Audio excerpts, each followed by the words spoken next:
بسم اللہ الرحمن الرحیم۔ السلام علیکم ورحمۃ اللہ وبرکاتہ۔ رسول اللہ صلی اللہ علیہ وآلہ وسلم نے فرمایا،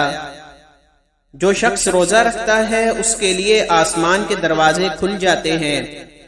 اور اس شخص کے اعضاء اللہ تعالیٰ کی تسبیح کرتے ہیں، اور پہلے آسمان والے سورج غروب ہونے تک اس کے لیے استغفار کرتے رہتے ہیں۔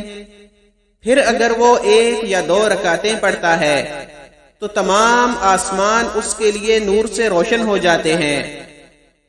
اور حور عین جو اس کی جنت کی بیویاں ہیں وہ کہتی ہیں کہ اے اللہ، آپ اسے ہمارے پاس بلا لیں کہ ہم اس سے ملاقات کی مشتاق ہیں، اور اگر لا الہ الا اللہ یا سبحان اللہ یا اللہ اکبر کہتا ہے تو 70,000 فرشتے اس کا ثواب لکھنا شروع کر دیتے ہیں اور غروب آفتاب تک لکھتے ہی رہتے ہیں۔